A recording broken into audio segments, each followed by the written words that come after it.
Welcome to the 2017 Old Baldy Foundation Old Baldy Quilters Raffle Quilt. Old Baldy turns 200 years old this year, so we knew that this quilt had to be a special quilt. In the center, you're going to see the fireworks over Southport, our sister city across the river. We see the fireworks here, but we don't hear them on a delay. So they go up into the air, burst, and then boom. They're fired from a barge, as you see here in the center, and of course reflect beautifully on the river.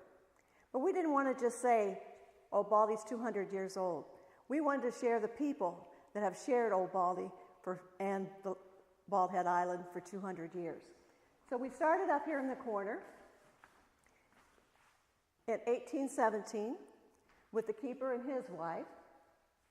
And then we go to 1863, and the Confederate soldiers had a Fort Holmes here, which was a Confederate fort. And unfortunately, it surrounded Old Baldy. It did not see too much action because the Wilmington fell and they abandoned that fort. We had river pilots here who lived here with their families because the river crosses over and they pick up the ships coming from the ocean and steer them up to the river and up to Wilmington, which is a big seaport. And then we have the lifesavers. Every 30 miles down North Carolina coast, there was a life-saving station, and Bald Head Island had a life-saving station. So this represents the men who served at that life-saving station. In the 1930s, the island did see its first development.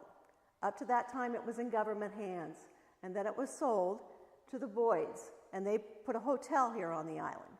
And it was a favorite time to come down to Bald Head from Wilmington on a steamer and go swimming off the beaches of Bald Head and stay at the Boyd Hotel. Unfortunately, the Boyd Hotel burned down, so it's no longer here, but we do have a remnants, a little sign for you to see at Old Baldy. Then one of our favorite keepers' name was Captain Charlie Swan. He was the keeper of the Cape Fear Light.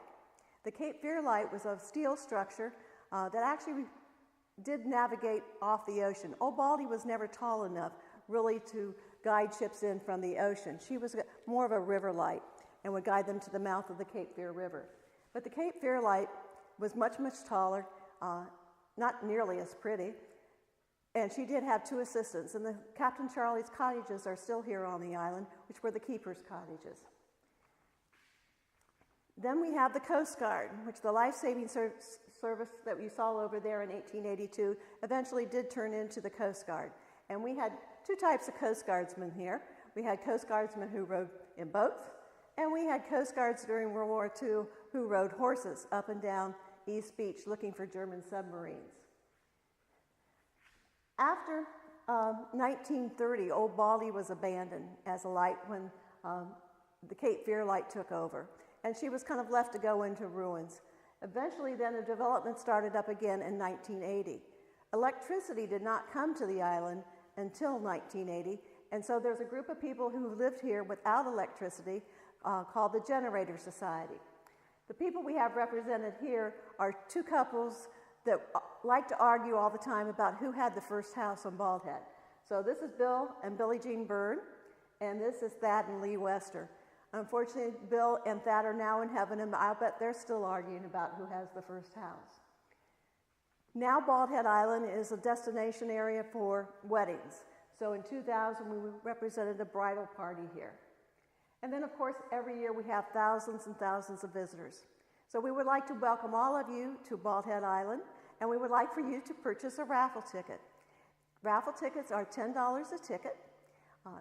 It's a pure donation to Old Baldy Lighthouse, and you can buy them at the Smith Island Museum by calling their phone number, or if you look at their webpage, oldbaldy.org, it will give you instructions about how to buy a ticket. So we hope you've enjoyed a little bit of history, and happy birthday, Old Baldy.